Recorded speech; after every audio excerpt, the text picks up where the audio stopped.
Hello sculpture people. I'm going to do a quick video on how to wedge your clay.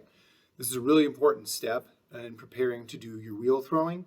You want the clay to be as consistent as possible. When you get it out of the pug mill or out of the good clay bins, some parts might be more wet than others. There might be some areas that are more dense than others. So what you want to do is make it as consistent as possible. This also warms the clay up. The kinetic energy that you put into it warms the clay up and gets it much more even and easy to use on the pottery wheel. So I'm going to go over this. We're on a wedging table right here. It's kind of hard to see, but there's a little wire that I'm going to use to cut it. I've got about 8 pounds of clay here.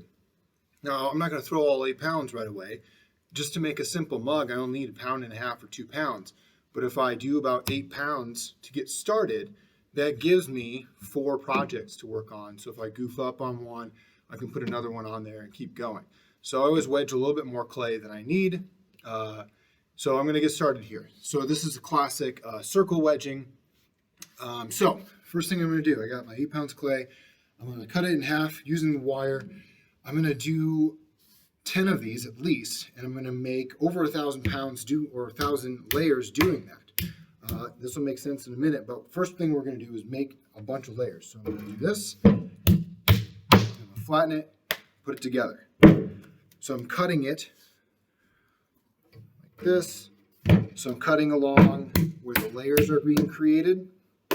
That's 2,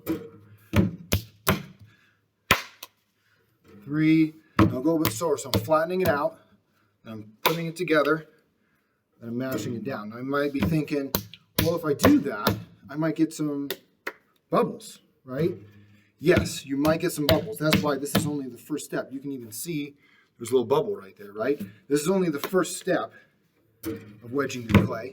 It's just cutting it in half a whole bunch of times and making a whole bunch of layers so the clay starts to become more consistent.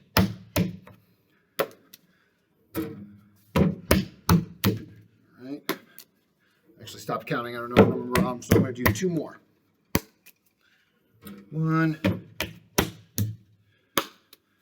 2. All right. Put it together. Now, the next thing I'm going to do is I'm going to make it into kind of like a torpedo shape, or if you think of a bull's head without the horns, okay? And I'm going to grip it up where the horns would go, okay? Then I'm going to push it down, and when I pick it up, I'm going to turn it a quarter turn. Push it down, pick it up, turn it a quarter turn. So I'm going to keep doing that. Now I can do this fairly quickly, but I'm going to go kind of slow right now. If you've ever kneaded dough or things like that, it's a similar process. You can start seeing that it's starting to spiral up. That's good. We want that to happen. It's going to help get all the bubbles out, stretch them out, get rid of them, and it's going to make the clay really consistent. Now what I usually do is I'll count to 30 or 40 while I'm doing this. And then if you get good at it, if you get comfortable at it, you can do it fairly quickly. A lot of people skip this step before getting on the wheel. That is a huge mistake. All right, it's a whole lot easier if you take the 5 minutes it might take to do this, to go wheel throw, rather than struggling on the wheel. It only takes a few minutes to do this, and you'll be done. You'll have much better, more consistent clay. Now after I do that for a while on one side, okay, I'll switch it so that the area I was holding, the top of the bull's head, will now become the bottom of the bull's head. And I'm just smacking the clay around to get it back into a shape that I can use. I'm going to do that process again.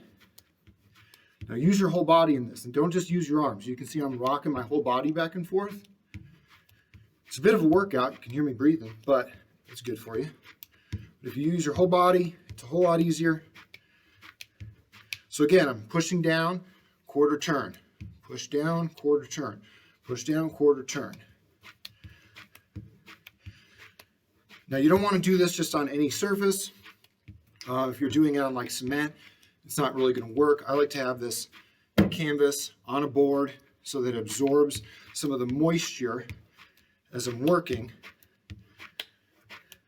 It makes it a lot easier to do. And it's not sticking to anything.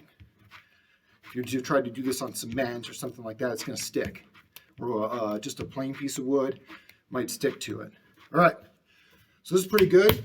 Now I know this is about 8 pounds because I measured it ahead of time, but we have these available, okay?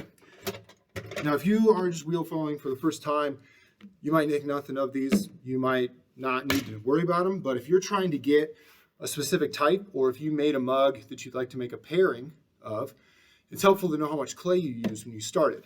So again, I'm gonna measure it. It's just under 8 pounds. So then what I'm gonna do before I go wheel throw is I'm gonna smack this down into under a log shape here. I'm gonna cut it in half. Then I'm gonna cut it in half again. And that gives me about 2 pounds. And that's a really good amount to start throwing a small vase, mug, cup, something like that. So that is wedging. Please make sure you're doing that before you start wheel throwing. It'll save you a lot of heartache and make it a whole lot easier to do. All right, talk to you guys next time.